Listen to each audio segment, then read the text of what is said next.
Welcome back to our channel. Today we delve into the incredible yet deeply complex life of Jack Lemmon, one of Hollywood's most beloved comedic actors. From his unusual birth and complicated family life, to his meteoric rise in Hollywood, and the darker secrets he kept hidden for decades, Jack Lemmon's story is as layered as it is fascinating. Join us as we uncover the highs and lows of his career, his relationships, and the secrets that shaped his life. Jack Lemmon's life began with a moment so quirky and unconventional that it seemed tailor-made for one of his future comedic roles. Born as John Euler Lemmon III in 1925 in Newton, Massachusetts, his entrance into the world was anything but ordinary. His mother, Millie, was in the middle of an intense bridge game when she started experiencing labor pains. Unwilling to leave the table, she dismissed them as minor discomforts until the situation became impossible to ignore. By the time she rushed to the hospital, it was too late to reach a proper bed. In a twist of comedic fate, Jack Lemmon was born in an elevator, a detail that would foreshadow the unique and unexpected turns his life would take. Despite his amusing start, Jack's childhood was far from a comedy. His parents' marriage was strained, marked by deep fractures that created an atmosphere of tension at home. As a child, Jack internalized the belief that his behavior might hold the key to keeping his parents together. He convinced himself that if he were cheerful, agreeable, and never caused trouble, their fragile relationship might somehow survive. It was a heartbreaking misconception for a young boy to carry, and though his efforts didn't repair their marriage, his parents stayed together, at least on paper, until he turned 18. This early attempt to shield his family from discord came at a cost. Jack developed what could be described as a pathological cheerfulness, a tendency to present a happy and carefree exterior to the world, even as he grappled with private struggles. It was a survival mechanism that would later translate into the buoyant, likable characters he portrayed on screen. But beneath the surface, it hinted at deeper insecurities and emotional burdens. Adding to the challenges of his childhood was Jack's precarious health. By the age of 12, he had spent a staggering 2 years in the hospital. Chronic ailments, including hearing problems, left him physically vulnerable and often isolated. These hospital stays may have further cemented his tendency to rely on humor and charm as a coping mechanism, allowing him to win over nurses, doctors, and visitors alike. It was during this time that Jack began honing the skills that would later make him a star. His quick wit, his ability to lift the mood in any room, and his knack for using laughter as both a defense and a connection. Adding to the challenges of his childhood was Jack's precarious health. By the age of 12, he had spent a staggering 2 years in the hospital.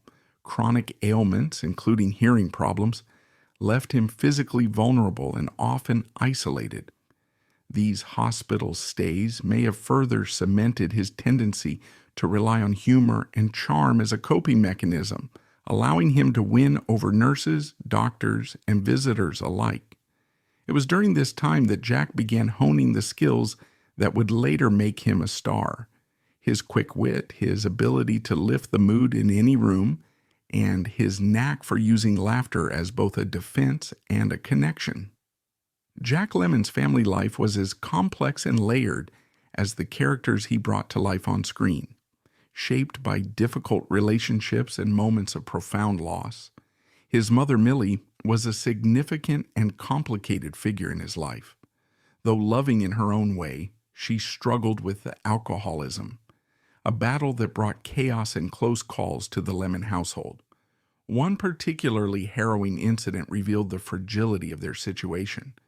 While home alone and inebriated, Millie attempted to cook on the gas stove, only to forget about it entirely. The neighbors, alerted by the smell of gas, intervened just in time, averting a potentially tragic outcome.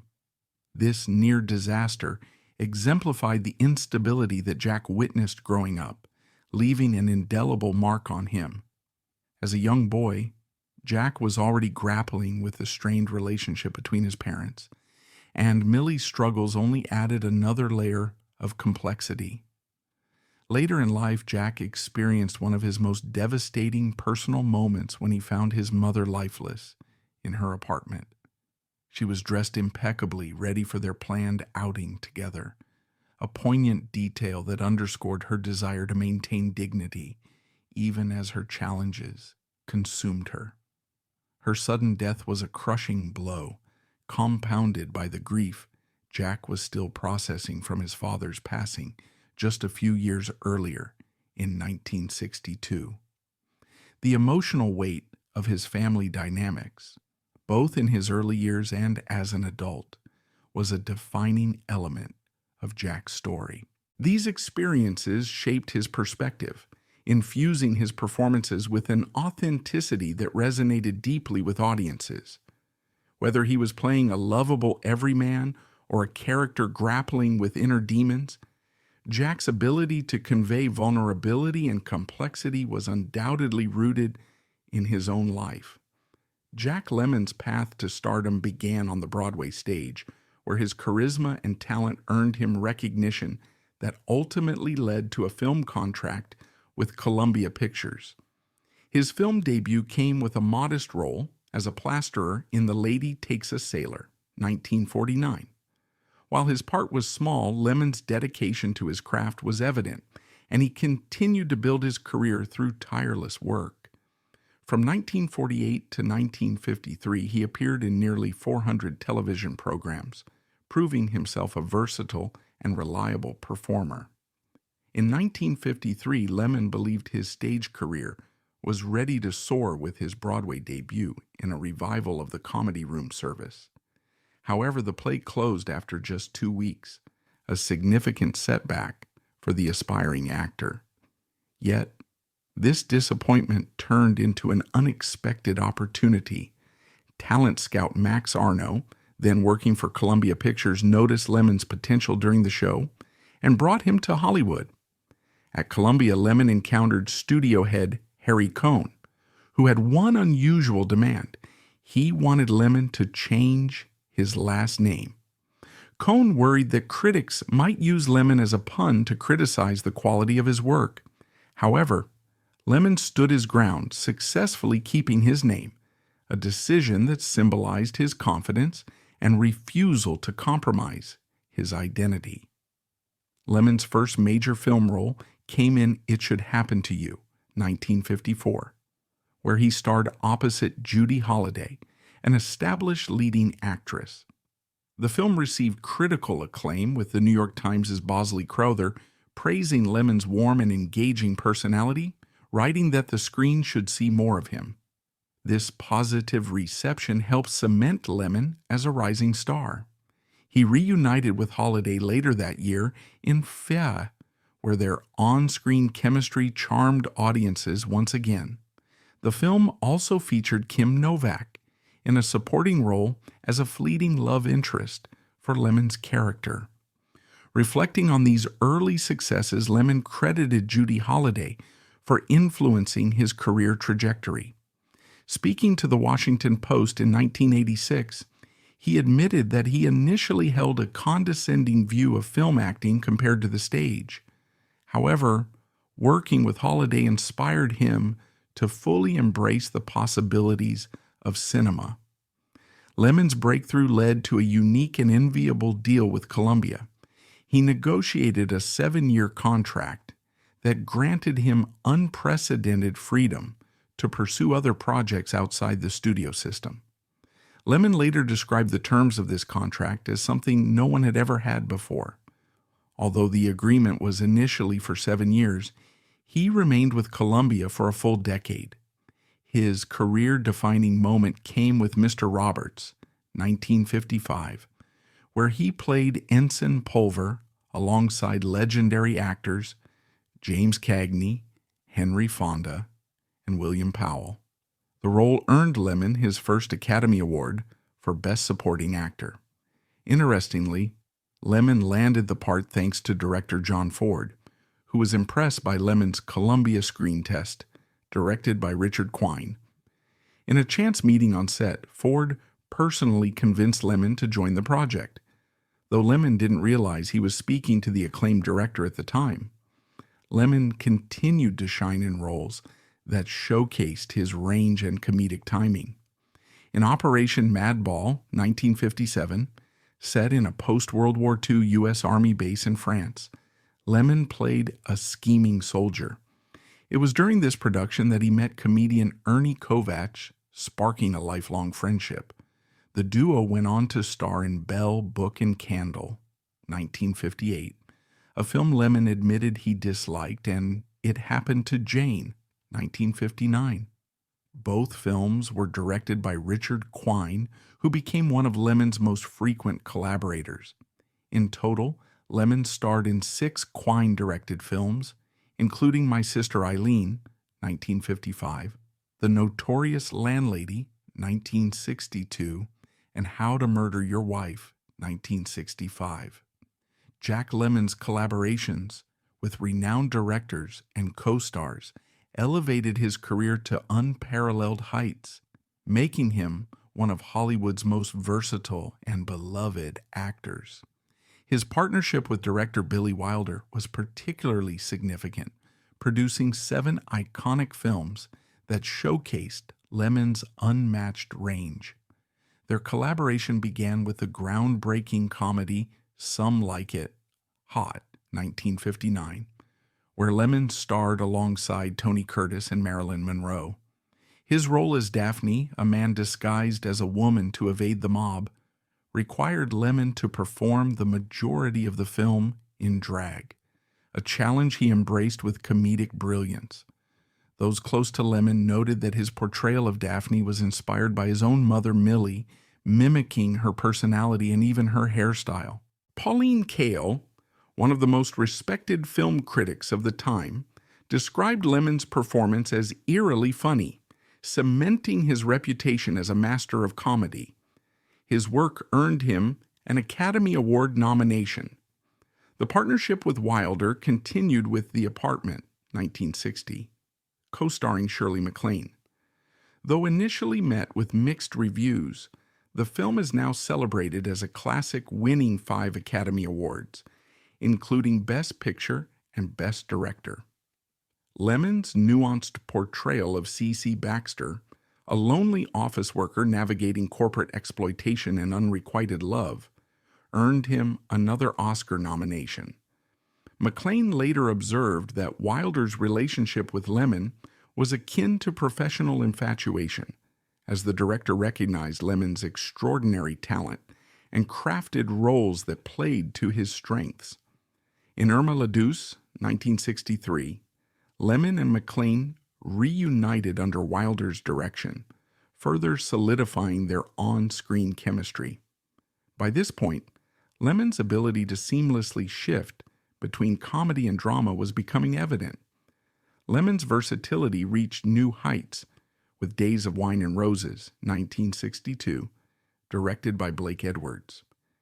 In one of his most challenging roles, he played Joe Clay, a young businessman struggling with alcoholism, a performance that earned him yet another Oscar nomination.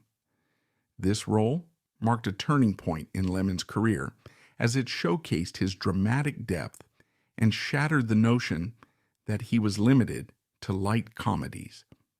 Reflecting on the significance of this film, Lemmon later said, "It was the most important film I ever made." Days of Wine and Roses was also the first project Lemmon co-produced through his production company, Jalem, a move that demonstrated his growing influence behind the scenes.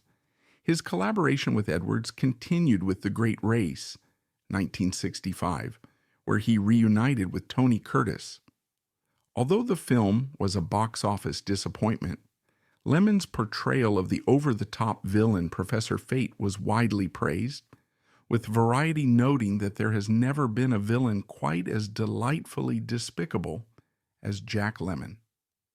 In 1966, Jack Lemmon began what would become one of the most iconic partnerships in Hollywood history with Walter Matthau.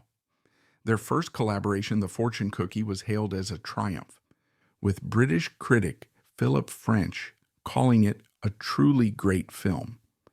Among their most famous collaborations was The Odd Couple, 1968, based on Neil Simon's play. Lemmon's portrayal of Felix Unger, a neurotic neat freak, perfectly contrasted Matthau's cynical and messy Oscar Madison. The film became a cultural phenomenon, highlighting their ability to play off each other with impeccable comedic timing.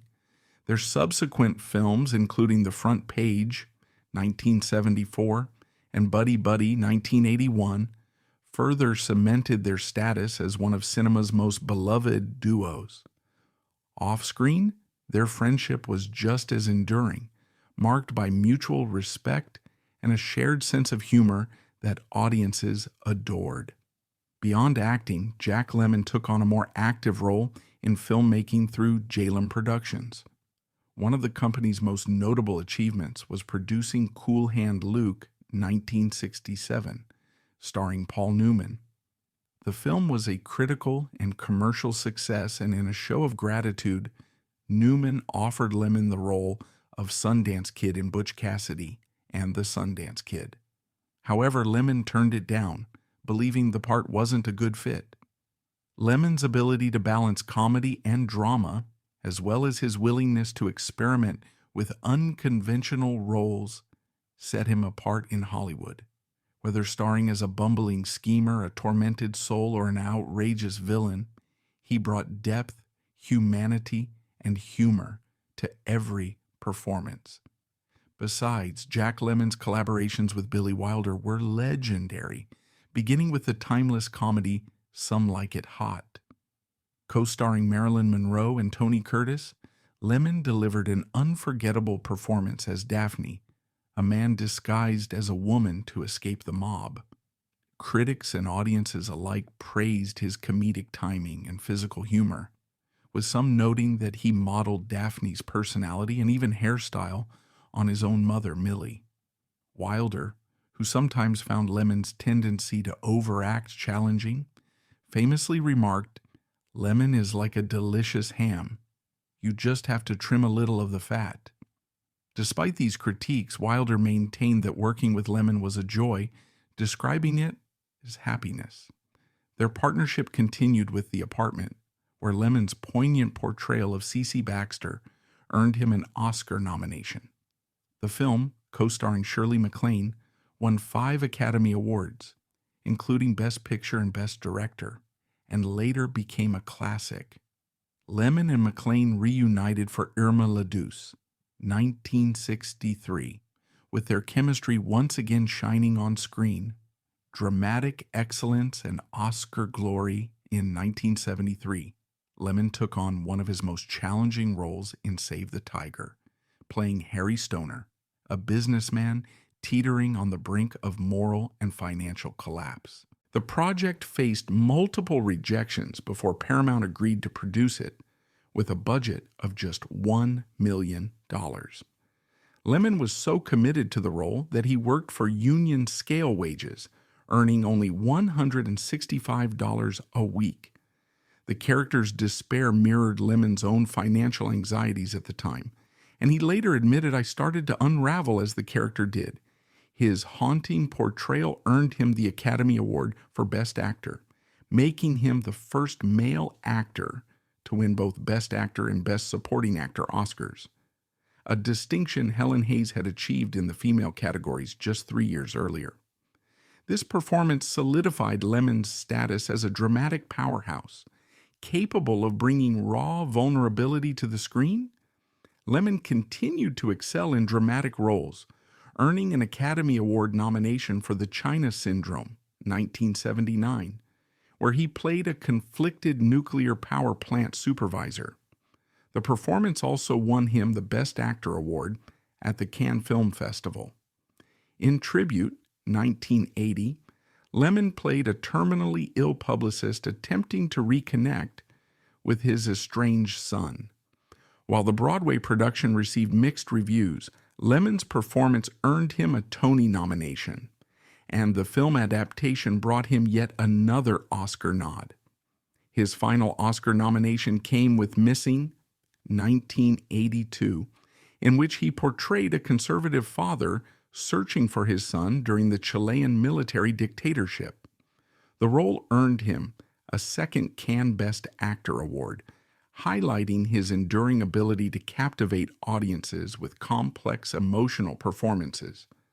Despite these triumphs, not all of Lemmon's later projects were successful.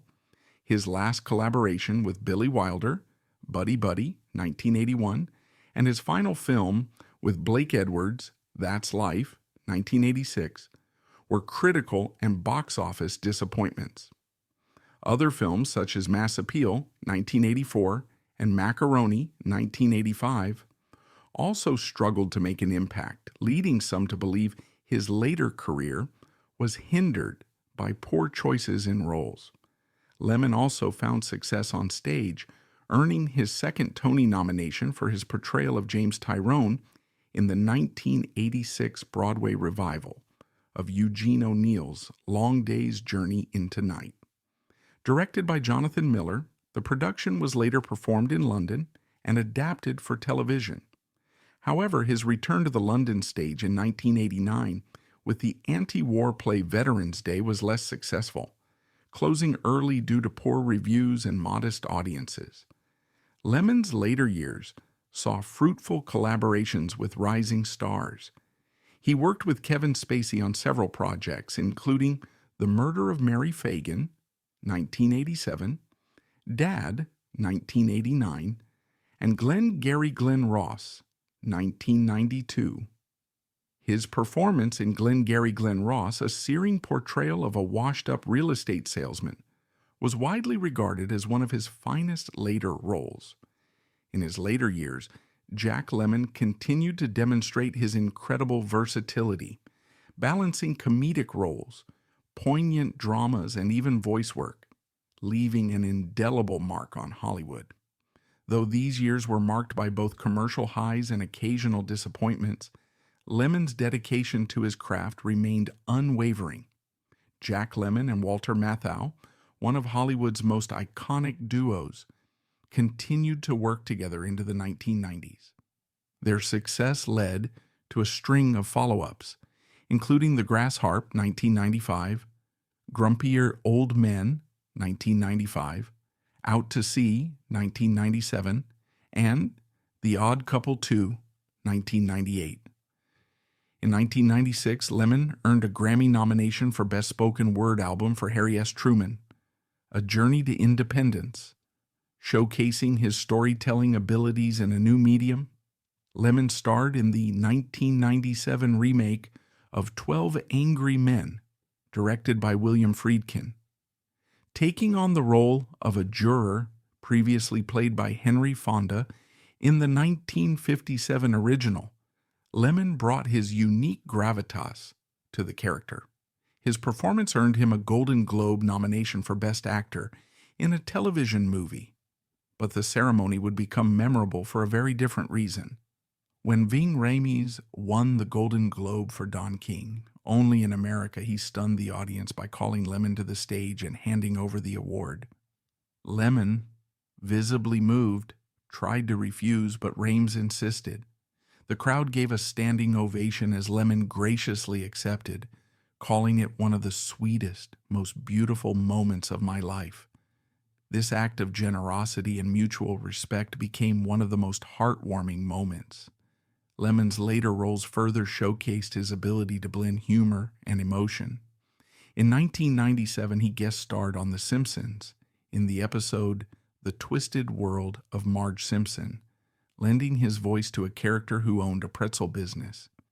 It was a delightful nod to his comedic roots and introduced his talent to a younger generation. Lemmon's final film appearance was as the narrator in Robert Redford's The Legend of Bagger Vance, 2000. Although uncredited, his voice lent a reflective and nostalgic tone to the story, leaving audiences with one last reminder of his extraordinary talent. Jack Lemmon was known to the world as the affable, quick-witted star of iconic comedies and heartfelt dramas. But behind his charming public persona lay a darker struggle that he kept hidden for much of his life. His battle with alcoholism was a secret he tried to manage privately, but it ultimately seeped into the public eye, revealing the complexities of the man behind the Hollywood smile.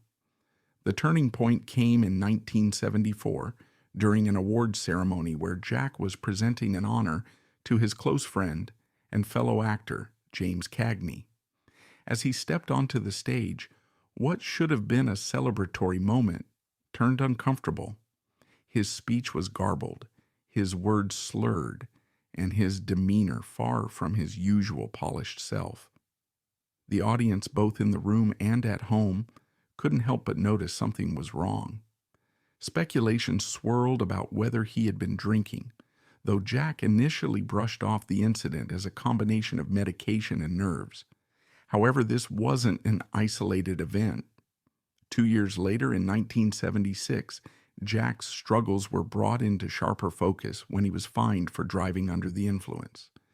This marked a public acknowledgement of a problem he could no longer deny. It was a sobering moment for fans who had come to see Jack as the embodiment of joviality and professionalism, and it highlighted a stark contrast between the man on screen and the one behind the scenes. Jack eventually admitted to his drinking problem, a rare and vulnerable moment for a star of his stature. This confession was a testament to the internal battles he faced, even as he continued to deliver standout performances that defined his legacy. His alcoholism was not just a personal struggle, but also a reflection of the immense pressure he carried as one of Hollywood's leading men.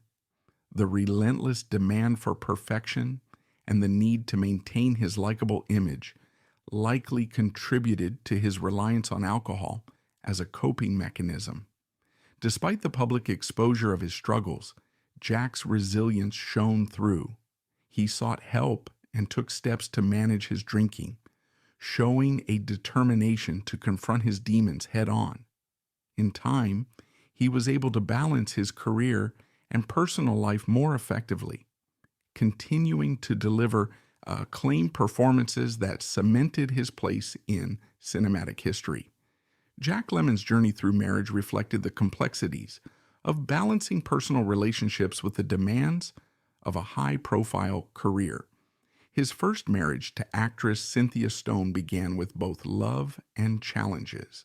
Their union coincided with the early stages of Jack's burgeoning career, a period marked by ambition but also uncertainty. A notable and telling incident occurred on their wedding day. Jack's mother, Millie, failed to attend the ceremony.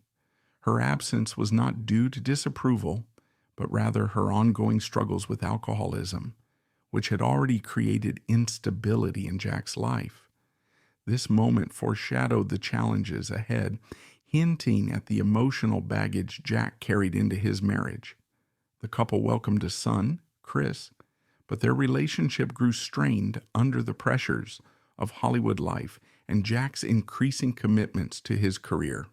The demands of fame, combined with personal differences, ultimately led to their divorce. While their marriage ended, Jack remained committed to his role as a father, striving to be present for Chris despite his busy schedule. Jack's second marriage to actress Felicia Farr offered a new chapter of stability and companionship. Together, they built a family, welcoming their daughter, Courtney, and carving out a semblance of normalcy amidst the chaos of Hollywood.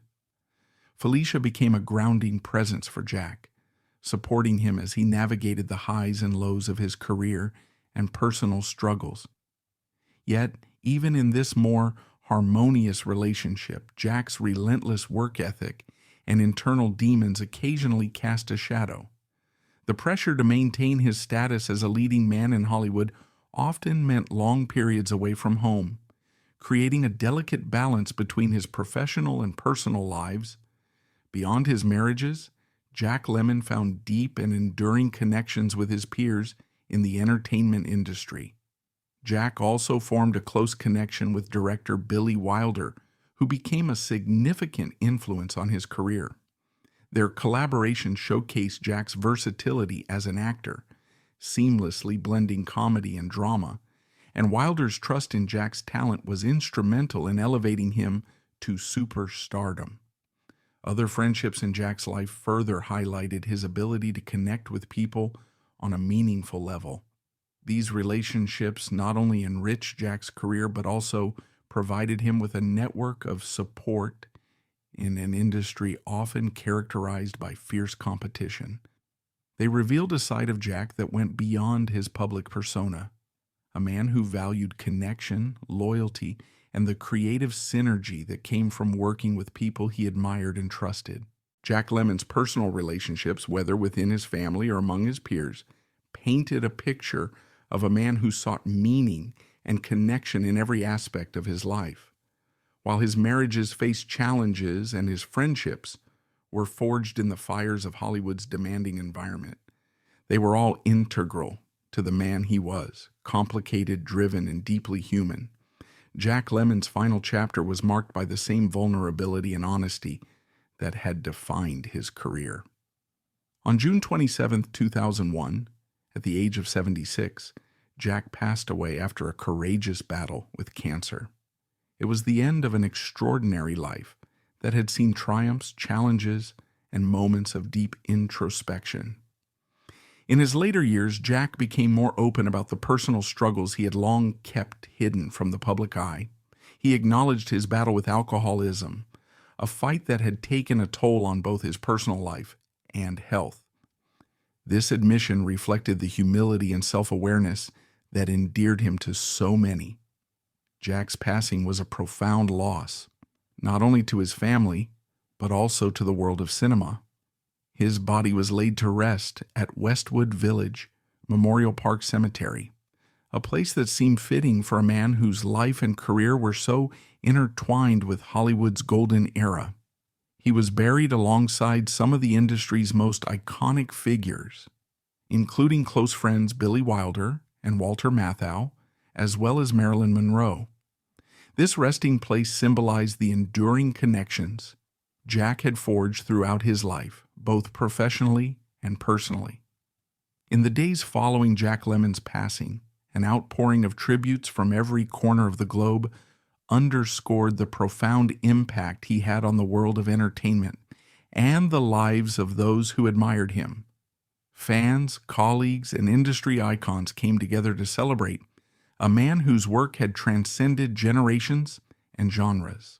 Social media, news outlets, and tribute programs were flooded with heartfelt messages and retrospectives, highlighting his immense talent, signature charm, and unparalleled ability to connect with audiences on an emotional level. Many of his fellow actors shared personal anecdotes revealing the warmth and humor Jack brought to every chat. Shirley MacLaine, his co-star in The Apartment, remembered him as a consummate professional who made everyone feel like they were the center of the world when he was with them. Fans also took to forums and fan clubs to share stories of how Jack's performances had touched their lives. Media outlets paid tribute with marathon screenings of his most beloved films, offering a chance for fans to relive moments like his hilarious antics. Film critics penned essays highlighting his versatility, praising his seamless transition between comedy and drama as a rare and extraordinary gift. At the Academy of Motion Picture Arts and Sciences, a moment of silence was held in his honor, accompanied by a montage of his most iconic roles. The American Film Institute called him a national treasure, whose work continues to inspire generations of actors and filmmakers. For many, Jack's death felt deeply personal. He wasn't just an actor, he was a presence in their lives, someone who made them feel understood. The way he portrayed flawed yet deeply human characters allowed people to see themselves in his work, creating a connection that few performers achieve. Jack Lemmon's death marked the end of an era, but his influence continues to resonate. As we reflect on Jack's life and career, It's clear that his impact goes beyond his filmography. His honesty, resilience, and ability to find humor, even in life's darkest moments, remind us of the complexities of being human. Jack Lemmon wasn't just an entertainer, he was a man who embraced his flaws and left an inspiring legacy. And that concludes the poignant and multifaceted story of Jack Lemmon, a man who brought joy to millions while quietly grappling with his own inner battles. His legacy as an actor is undeniable, but it's his humanity, resilience, and vulnerability that make his journey so unforgettable. If you were inspired or moved by Jack's story, don't forget to give this video a like and subscribe to our channel for more deep dives into the lives of Hollywood's brightest stars. Thank you for watching, and we'll see you next time with another compelling story.